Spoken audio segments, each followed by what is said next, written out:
ठीक है, तो आज हम लोग जिस चैप्टर की बात कर रहे हैं that is the breathing and exchange of gases. तो इसका मतलब सबसे पहले बात आ जाती है कि what is breathing.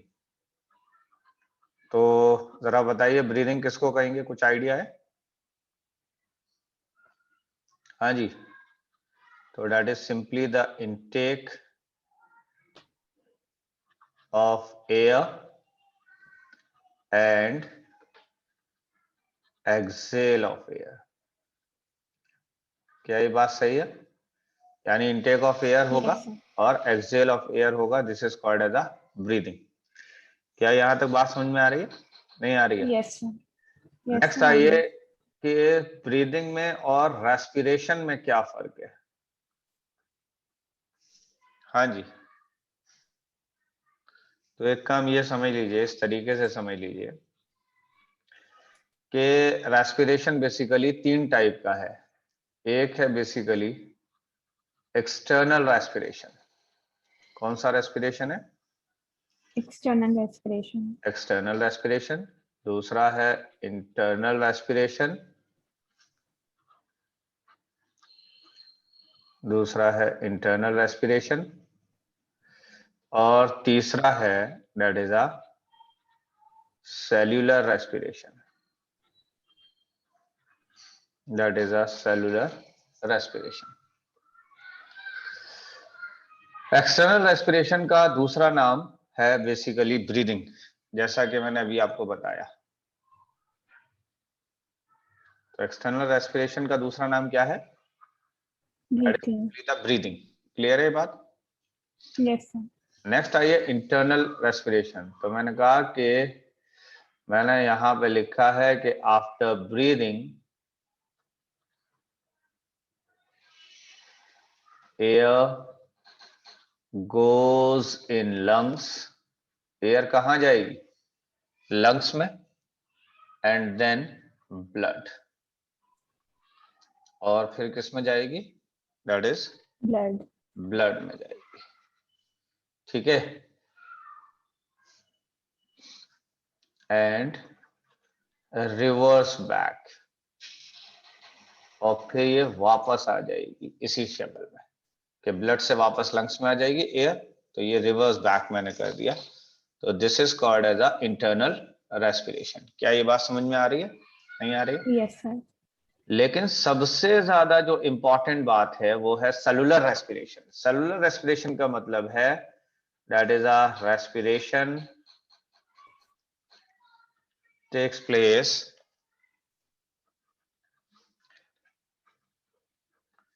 Inside the cell, और यही बेसिकली मेन रेस्पिरेशन है। यानी जो सेलुलर रेस्पिरेशन है यही मेन रेस्पिरेशन है। इसके अलावा सब कोई बहुत इंपॉर्टेंट काम नहीं कर रहे हैं, वो सिंपली यानी एयर के मूवमेंट को देख रहे हैं। यानी ब्रीदिंग है तो ये भी एयर का मूवमेंट शो कर रही है, इंटरनल रेस्पिरेशन है ये भी बेसिकली एयर का मूवमेंट शो कर रही है। लेकिन जो सेलुलर रेस्पिरेशन है ये बेसिकली मेन रेस्पिरेशन है। समझ रहे हैं? ये basically main Yes, sir. Respiration है। क्लियर है? तो इसका मतलब Yes, मेन sir. रेस्पिरेशन में अगर आप बात करेंगे तो that is a cellular respiration. Clear है? यहां तक बातें समझ में आ रही हैं? Yes, sir.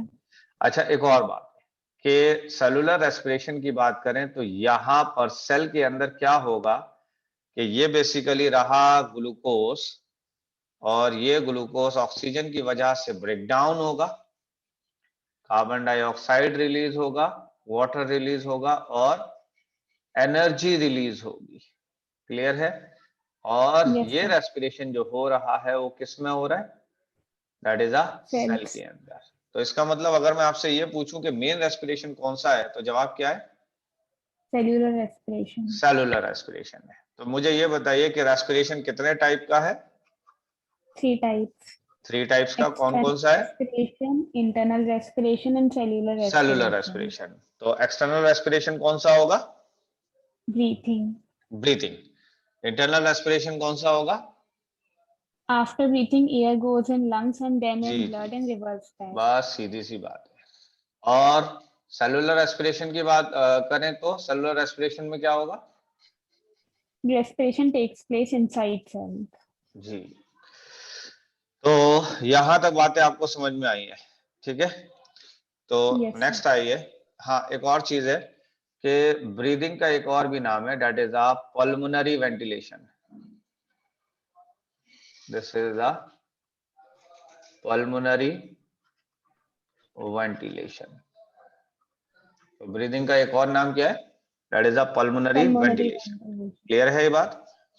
Yes, sir. बताइए। चलिए, तो नेक्स्ट Yes, आइए। sir. अच्छा भाई, नेक्स्ट आइए प्रोसेस इन्वॉल्व। ये सब आपने लिख लिया है? Yes, sir. Process involve during respiration. तो रेस्पिरेशन के दौरान क्या क्या प्रोसेस इन्वॉल्व होंगे, हम उसकी अब बात कर लेते हैं। तो सबसे पहले बात होगा, पहला काम होगा दैट इज अ ब्रीदिंग। कौन सा काम होगा? That is a breathing. Breathing. Breathing का ही दूसरा नाम क्या था? Pulmonary ventilation. That is a pulmonary ventilation. ठीक है, this is a pulmonary ventilation, जिसमें क्या हो रहा है कि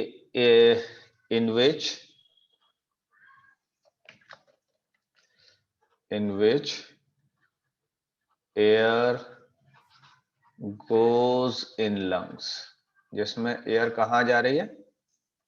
लंग्स में Lungs. जा रही है। ठीक है, and take CO2 and release it outside, जिसको बाहर रिलीज कर देगा ये।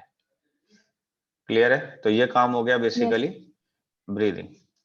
दूसरा काम पर आ जाइए, तो दैट इज अ डिफ्यूजन। ठीक है, ऑफ डिफ्यूजन ऑफ गैसेस, और गैसेस में जो डिफ्यूजन होगा वो होगा ऑक्सीजन एंड CO2 का। तो याद होगा मैंने यहाँ पर बताया था आपको कि ये जो लंग से ऑक्सीजन किस में डिफ्यूज हो जाएगा? ब्लड में ना। Blood. हाँ, तो Yes, sir. Diffusion of gases bye alveolar membrane, alveolar membrane and alveolar membrane, exchange of gases by alveolar membrane and blood। तो ये जो बेसिकली डिफ्यूजन हो रहा है वो किस किस के बीच में हो रहा है डिफ्यूजन? एल्वियोलर मेम्ब्रेन Alveolar और membrane and blood. ब्लड के बीच में। नेक्स्ट आइए, तो नेक्स्ट बात है that is a transport of gases by blood. That is transport of gases by blood. Clear है? Next Yes, sir. आइए, तो दैट इज अ, अब अगर देखा जाए तो देखिए हुआ क्या था, अगर आप, चलिए मैं सारी बातों को एक बार और फिर से बताऊंगा। तो फिलहाल यहां पर मैंने कहा कि that is a diffusion of O2 and CO2 between blood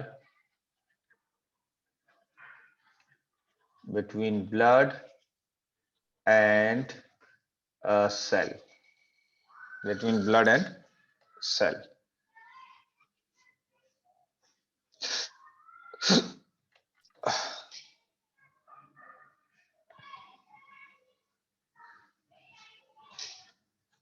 between blood and cell। क्या यहां तक बात क्लियर हो रही या Yes, नहीं? sir. उसके Oh, बाद yes, sir. Utilisation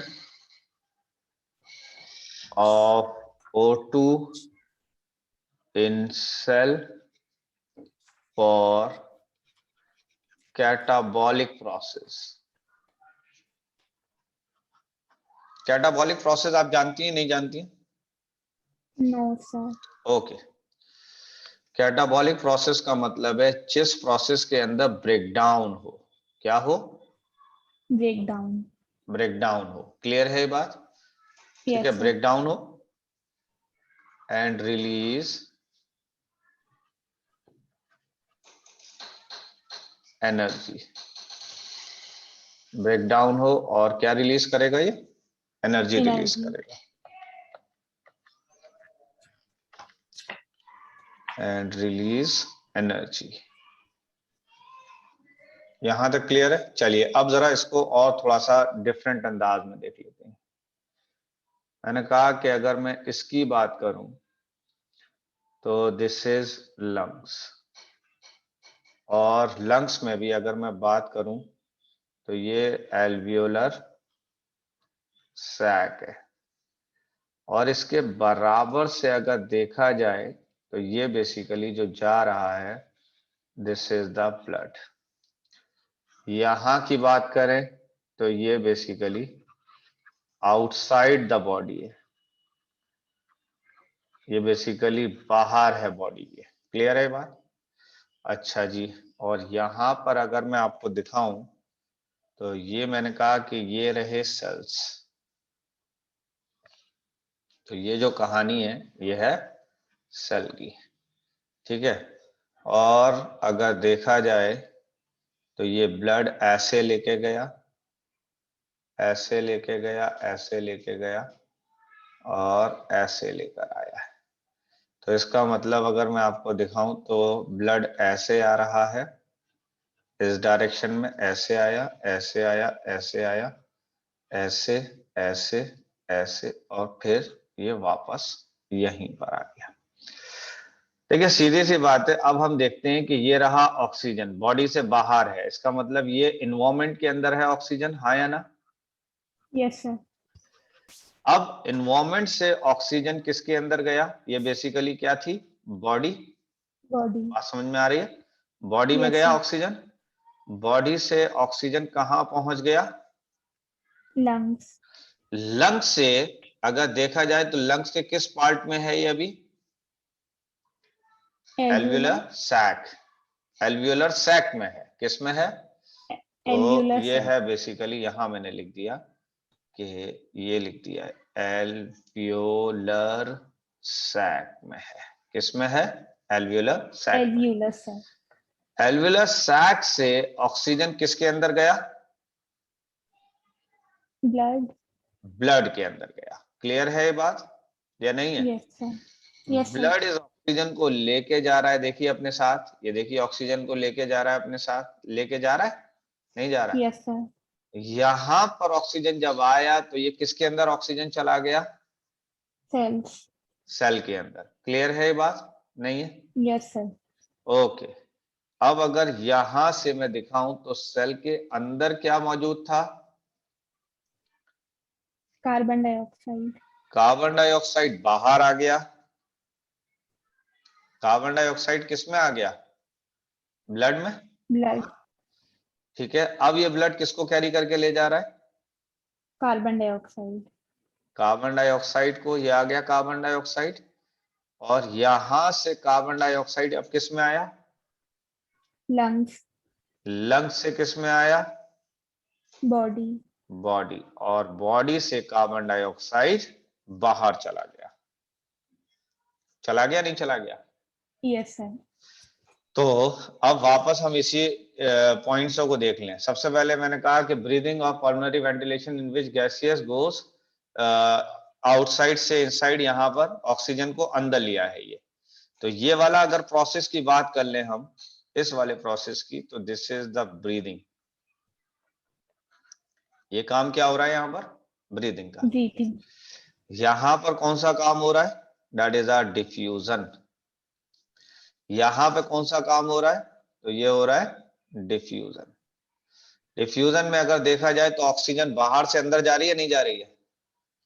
Yes, sir. और कार्बन डाइऑक्साइड सेल से बाहर जा रही है, नहीं जा रही है? देखिए जरा, Yes, sir. जा रही है? देखिए, Yes, sir. तो ये पूरा प्रोसेस जो है, ये जो मैंने अभी आपको यहाँ पर बताया है, तो ये देख लीजिए, ये पूरा यहाँ पे लिखा है कि ब्रीदिंग और pulmonary ventilation in which air goes in lungs and takes carbon dioxide and release it outside. ठीक है, अब ये कह रहा है Yes, sir. Diffusion of oxygen and carbon dioxide by alveolar membrane and blood. तो यहाँ पे देख रहे हैं ब्लड में और एल्वियोलर मेम्ब्रेन के बीच में डिफ्यूजन हो रहा है, नहीं हो रहा है? Yes, sir. उसके बाद transport of gases by blood. तो इसका मतलब देखिए, ये ब्लड लेके जा रहा है, ये देखिए ऑक्सीजन को लेके जा रहा है, Yes, ये sir. देखिए कार्बन डाइऑक्साइड को ट्रांसपोर्ट कर रहा है। फिर ये कह रहा है oxygen and carbon dioxide diffuse हो रहे हैं between the blood and cell. तो देख लीजिए, सेल और ब्लड के बीच में डिफ्यूज हो रहा है ऑक्सीजन और carbon Yes, dioxide. sir. Oxygen blood से अंदर जा रहा है सेल के अंदर, कार्बन डाइऑक्साइड सेल से बाहर आ रहा है ब्लड के अंदर। क्या ये बात सही है? Yes, sir.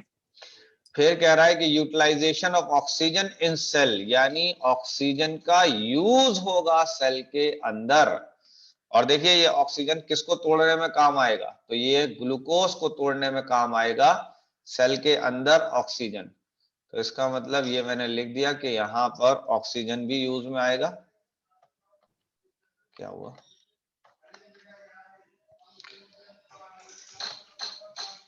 तो ये ग्लूकोज टूटेगा किसके अंदर, कार्बन डाइऑक्साइड में प्लस वाटर में प्लस एनर्जी में।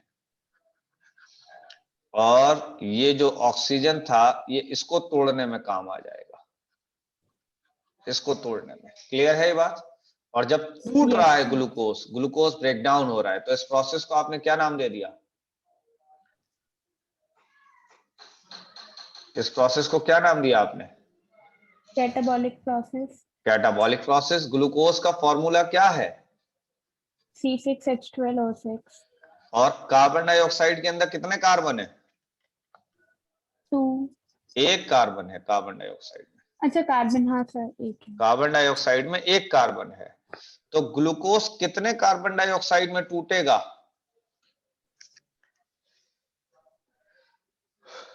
हाँ जी, ग्लूकोज कितने कार्बन डाइऑक्साइड में टूटेगा? 12. अरे क्यों टूटेगा भैया, ग्लूकोज में 6 कार्बन है तो 6, और कार्बन डाइऑक्साइड में हाँ एक सर, कार्बन है 6 तो 6 6 नहीं टूटेगा। 6 में। हाँ सर, 6 में 6 टूटेगा। ग्लूकोज जो है, जो जिसके अंदर 6 कार्बन है, वो 6 कार्बन डाइऑक्साइड में टूटेगा। तो इसका यस मतलब सर। अगर मैं थोड़ा सा आपको समझाने की कोशिश करूं तो मैंने कहा देखो ये ग्लूकोज है जिसमें कितने कार्बन है, 6 कार्बन, और देखो ये कैसे टूटेगा, ऐसे टूटेगा। और हर किसी के अंदर एक कार्बन है। हर किसी के अंदर कितने कार्बन है? एक कार्बन। 1 क्या यहां कार्बन। तक बात समझ में आ रही है? Yes sir. नहीं आ रही है? हाँ सर, आ गई। आ गई? आगे बढ़ जाए। Yes sir. लिख लिया ये यस सारी सर। चीजें आपने? हाँ सर, लिख लिया। देख लीजिए एक बार, सही से लिख लीजिए। आगे बढ़ूं? Yes sir. Yes sir. ठीक है, तो नेक्स्ट आ जाइए।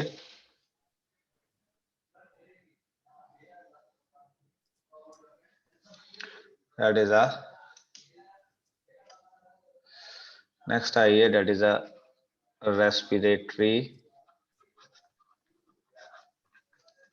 ऑर्गन्स पर, दैट इज रेस्पिरेटरी ऑर्गन्स की बात कर लेते हैं। क्लियर है? Yes sir. Okay, respiratory organs की बात करें तो पहला मैंने कहा कि अगर आप देखें तो मैंने कहा कि बाई डिफ्यूजन, डिफ्यूजन से अगर देखेंगे तो डिफ्यूजन के जरिए किस किस ऑर्गेनिज्म में होगा, तो यहां पर मैंने एग्जांपल्स लिख दिए और यहां पर मैंने ऑर्गन्स लिख दिए कि ये बेसिकली ऑर्गन्स लिखने की भी जरूरत नहीं है, ऊपर लिखे हुए हैं रेस्पिरेटरी ऑर्गन्स है। तो बाय डिफ्यूजन होगा, ठीक है, bye diffusion of body surface. तो बॉडी सरफेस से डिफ्यूजन जिनमें होगा वो कौन कौन से हैं, तो एक है example that is N sponges, एक है example Coelenterata that is a coelenterates, एक और एग्जांपल है that is a flatworm, that is a flatworms. Clear है बात? Yes sir. इसके बाद बात कर लेते हैं दैट इज अ क्यूटिकल से, यानी क्यूटिकल या स्किन से जो रेस्पिरेशन होगा वो किस में होगा, तो ये होगा आपके अर्थवर्म में। क्लियर है? Yes frog sir. में, ठीक है। और अगर देखा जाए तो आइए tracheal respiration,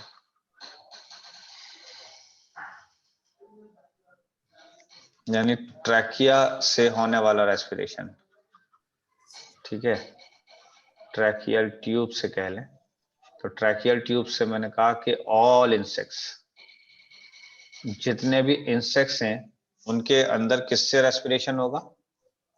tracheal tube. Tracheal tube. और मैंने कहा कि ट्रैकिया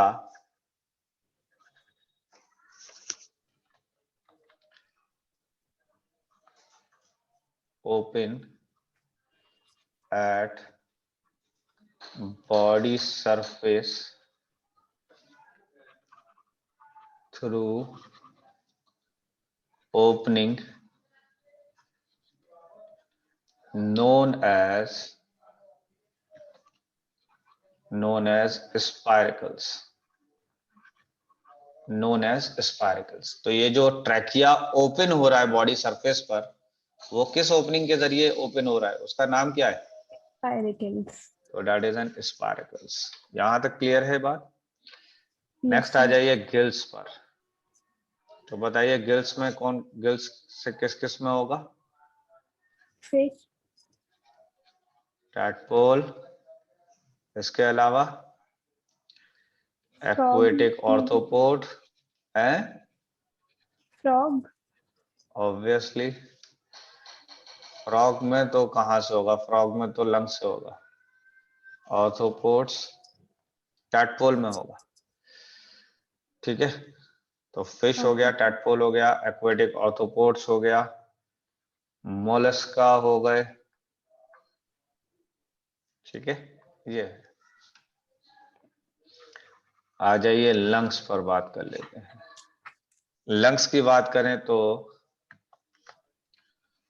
रेप्टाइल्स हैं, बर्ड्स हैं, मैमल्स हैं। इनके अंदर रेस्पिरेशन किससे होगा? Lungs. लंग से। और लंग से होने वाले रेस्पिरेशन को हम कहते हैं, यानी एक चीज और मैं यहाँ पर आपको ऐड करा दूं कि थोड़ा सा, ये लिख लिया ना आपने सारा? Yes, sir. Yes, sir. Okay, तो यहाँ पर मैंने एक और लाइन खींच दी है। तो यहाँ पर, तो इसके लिए तो कोई पर्टिकुलर टर्म यूज नहीं होगा, लेकिन ट्रैकिया वाले के लिए यूज होगा, that is a tracheal respiration. Tracheal respiration किस रेस्पिरेशन को कहेंगे? जो ट्रैकिया से हो रहा है। क्लियर है? जो Yes, गिल sir. से हो रहा है उसको हम कहते हैं ब्रांकियल रेस्पिरेशन। कौन सा रेस्पिरेशन? Branchial respiration. तो अगर मैं पूछता हूं ब्रांकियल रेस्पिरेशन हो रहा है, तो इसका मतलब रेस्पिरेशन किससे हो रहा है? Gills. गिल से हो रहा है। उसके बाद अगर लंग से रेस्पिरेशन होगा तो इसको आप कहेंगे that is a pulmonary respiration. क्या कहलाएगा? Pulmonary respiration. Pulmonary respiration. क्या यहां तक बात समझ में आ रही है Yes, या sir. नहीं? और this is a cutaneous respiration.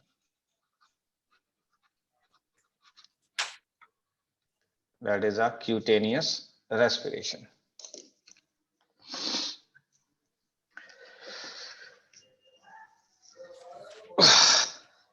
समझ गए यहां तक?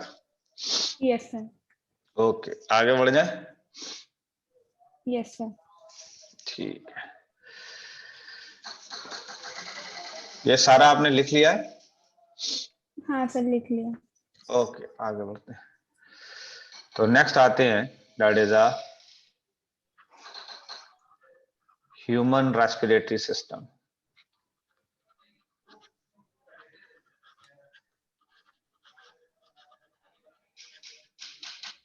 That is a human respiratory system.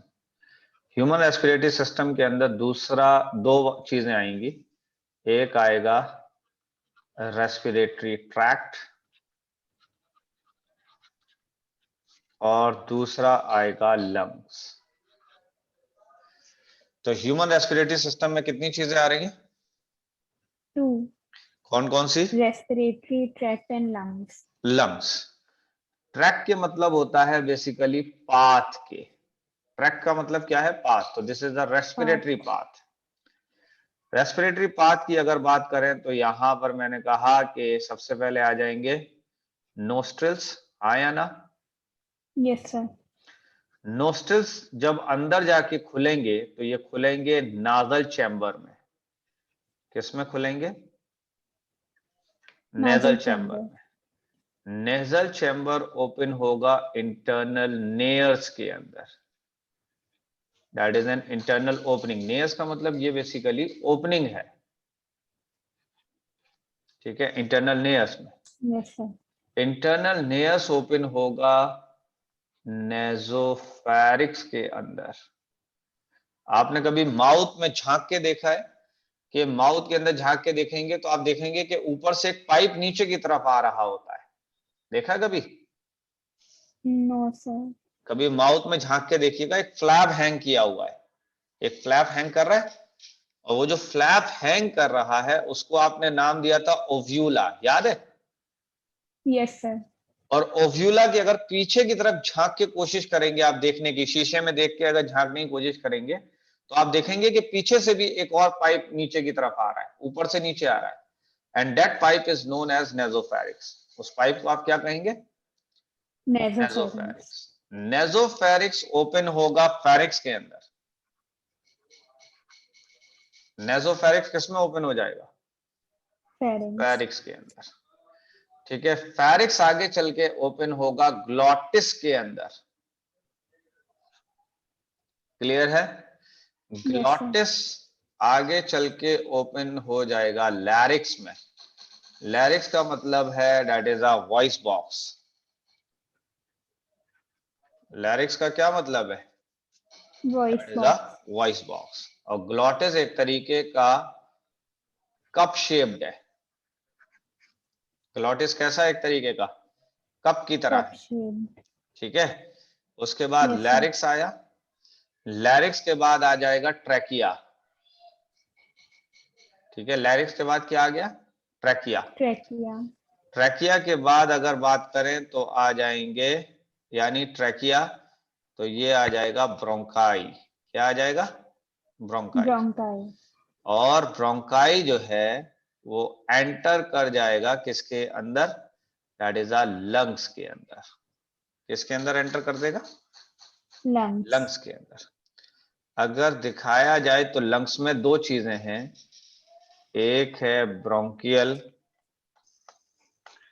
Lungs में अगर दो चीजें दिखाई जाए तो पहली चीज है that is a bronchial tree,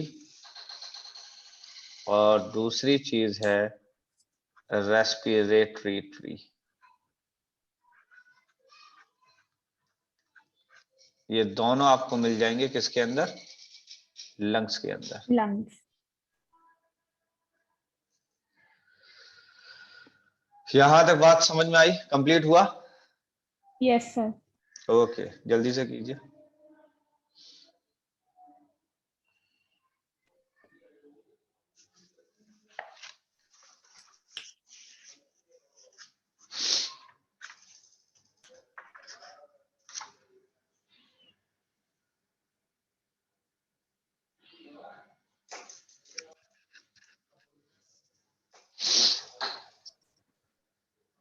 Yes, sir. Done. Okay,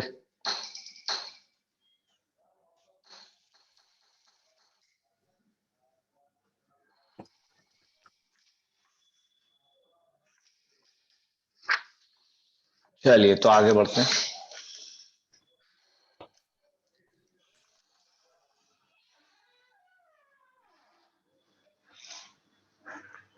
तो नेक्स्ट आइए, सबसे पहले ये बताइए कि क्या लिखा था अभी आपने? सबसे पहले क्या आएगा? दैट इज अ नोस्टिल्स ना। तो Yes, इसी sir. में आ जाइए, that is a nose and nasal passage. Nose and nasal passage. तो इसकी बात कर लें तो मैंने कहा कि याद होगा आपको कि नोज के अंदर क्या प्रेजेंट होते हैं? नोस्टिल्स होते हैं, नहीं होते हैं? तो मैंने Yes, कहा sir. कि नोज हैव टू नोस्टिल्स। नोज के अंदर क्या प्रेजेंट होंगे? टू नोस्टिल्स होंगे, Nostrils. ठीक है। उसके बाद मैंने कहा कि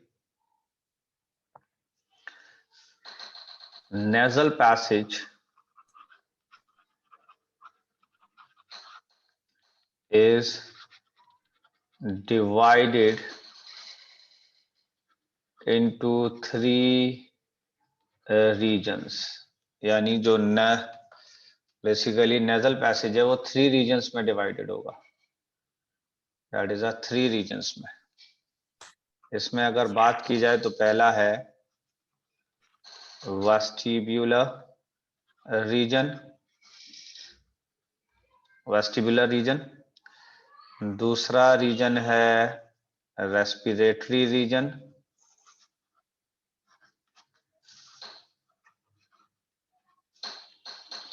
और तीसरा रीजन है that is an olfactory reason.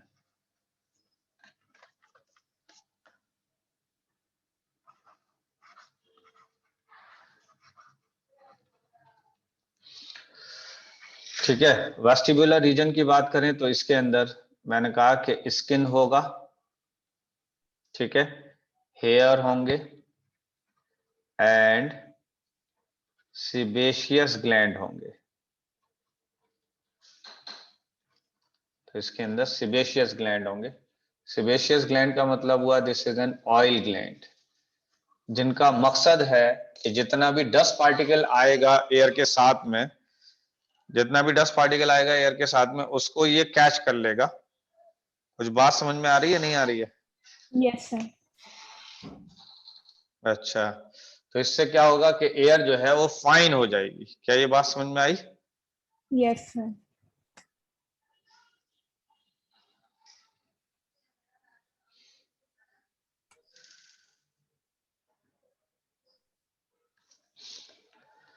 तो नेक्स्ट आइए रेस्पिरेटरी रीजन पर। रेस्पिरेटरी रीजन का मतलब यानी लाइंड बाय स्किन, ठीक है। ऑल्फैक्टरी रीजन की बात करें तो अगर याद हो तो मैंने कहा कि ये लाइंड है ऑल्फैक्टरी रीजन। ऑल्फैक्टरी का काम होता है स्मेल से रिलेटेड। क्या ये बात समझ में आ रही है? Yes sir. Lined by neuro sensory epithelium, ठीक है, न्यूरो सेंसरी एपिथेलियम। और इस एपिथेलियम का एक और भी नाम है सैनिड्रियन मेम्ब्रेन। सैनिड्रियन मेम्ब्रेन, और इसका मकसद क्या था? To detect smell. किसको डिटेक्ट करेगा ये? स्मेल। स्मेल को। यहां तक कंप्लीट हुआ? Yes sir.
नेक्स्ट आइए तो दैट इज बक्कल कैविटी पर आ जाइए। That is buccopharyngeal cavity होगा basically. That is buccopharyngeal cavity. इसमें जरा देखिए और बताइए कौन कौन से नाम मिल रहे हैं। तो एक है बेसिकली बक्कल कैविटी का, और एक मिल रहा है this is the buccal cavity, और ये है बेसिकली फेरिक्स। तो जब ये दोनों नाम मिल गए आपस में तो नाम क्या बन गया? That is a buccopharyngeal cavity. Buccopharyngeal cavity. क्या ये बात समझ में आ रही है? तो Yes, मैंने sir. कहा कि it transfer air into glottis. ये किसमें एयर को ट्रांसफर कर देगा? Glottis. That is a glottis में। यहां तक बातें समझ में आ गई? Yes, sir. ठीक है, नेक्स्ट आ जाइए थर्ड पर। तो ग्लॉटिस पर आ जाइए। तो आ जाइए ग्लॉटिस। तो ग्लॉटिस को मैंने क्या बताया था? It is a cup shaped structure.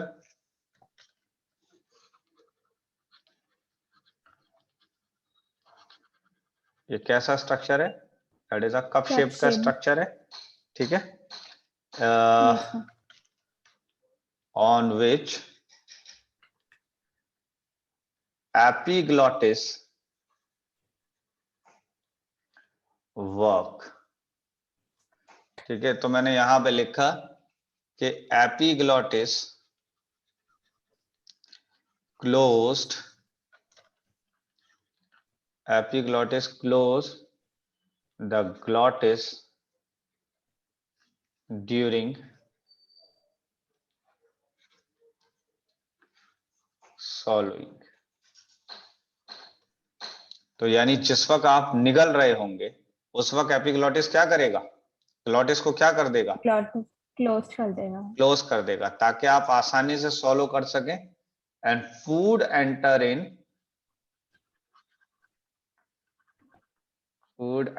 In oesophagus. क्या ये बात समझ में आ रही है? इसलिए क्लोज किया Yes, था sir. ताकि फूड किस में चला जाए? ईसोफेगस में, Esophagus. या ठीक है, या फिर Yes, ये sir. कह लीजिए कि गलेट में। ठीक है, ईसोफेगस या गलेट। यहां तक बातें समझ में आ रही है? Yes, sir. यहां पर एक पॉइंट मैंने स्टार बना के लिखा है। मैंने कहा कि pharynx is a common path for air and food both.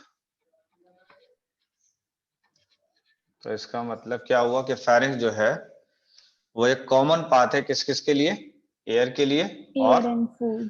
Food के लिए। यहां तक क्लियर हो गई बात? Yes, हाँ sir. जी। तो नेक्स्ट आ जाइए, दैट इज अ फोर्थ पर। तो फोर्थ की बात कर लें तो आ जाइए दैट इज अ लैरिक्स पर। ठीक है, लैरिक्स का दूसरा नाम क्या था? That is a Voice box. Voice box. Clear है? Yes, voice sir. बॉक्स इसलिए था क्योंकि वॉइस प्रोड्यूसिंग ऑर्गन है ये। ठीक है, this is a voice producing organ. ठीक है, और Yes, इसीलिए sir. आप इसको कह देते हैं this is the sound box. क्या यहां तक बात समझ में आ रही है? Yes, sir. ठीक है, उसके बाद आ जाइए। तो वॉइस बॉक्स हो गया, लैरिक्स हो गया। तो मैंने यहां पर कहा कि larynx is made up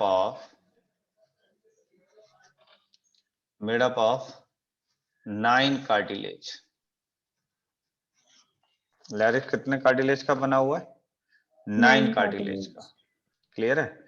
cartilage तो Yes, sir. समझते होंगे, that is a soft Yes, bone. sir. ठीक है, this is a cartilage. Clear है? Yes, sir. नहीं है? ओके। तो लैरिक्स हो गया। अगर आप अपने अपने नेक के ऊपर हाथ रख के देखें और बोलें तो एक वाइब्रेशन आता है बोलने पर। वाइब्रेशन जो महसूस हो रहा है वो बेसिकली आपने लैरिक्स के ऊपर हाथ रखा हुआ है, तो आपको वॉइस का या वाइब्रेशन समझ में आ रहा है। बात समझ में आ रही है? यानी अगर आप Yes, अपनी sir. नेक के ऊपर हाथ रखेंगे और बोलेंगे तो एक वाइब्रेशन आएगा। वो जो वाइब्रेशन आ रहा है वो बेसिकली लैरिक्स पर हाथ रखने की वजह से आ रहा है। क्लियर है? नेक्स्ट Yes, आ sir. जाइए। तो नेक्स्ट बताइए, लैरिक्स के बाद क्या आएगा? बताएं जरा, आप ही बताइए। हाँ जी, trachea. That is a trachea होगा, जो तकरीबन 10 से लेके 12 सेंटीमीटर लॉन्ग होगा। इसकी लेंथ कितनी है? 10 to 12 centimeter long. ठीक है। और मैंने कहा run up to mid thoracic cavity, यानी कहां तक रन करेगा ये? मिड थोरेसिक कैविटी तक रन करेगा। क्या ये बात समझ में आ रही है? Yes, sir. ठीक है, तो मैंने यहां पे लिखा है कि 16 से लेकर 20 तक, यानी 16 से लेकर 20, वो हद हो गई, 16 से लेकर 20 तक मैंने कहा C shaped cartilaginous rings present हैं।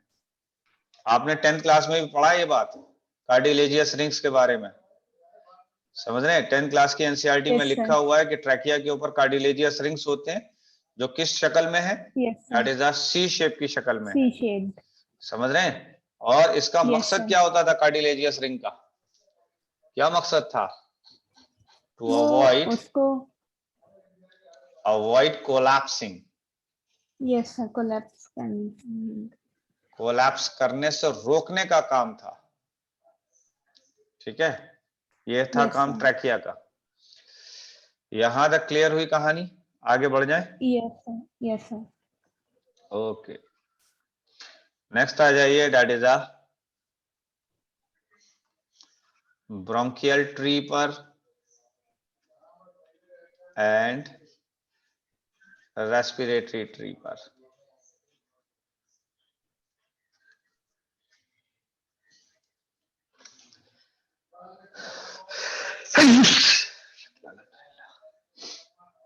यहां तक बात समझ में आ रही है?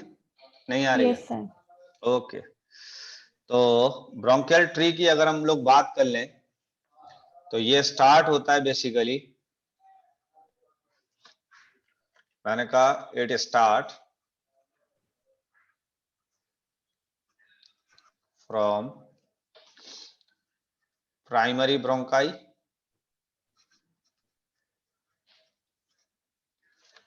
ठीक है, प्राइमरी ब्रोंकाई से लेकर ये कंप्लीट होगा, that is a terminal bronchiole तक। ठीक है, ये बात हो रही है ब्रोंकियल ट्री की, क्लियर है? तो यहां पर Yes, मैंने sir. लास्ट में लिख भी दिया कि देखो ये ब्रोंकियल ट्री की बात हो रही है।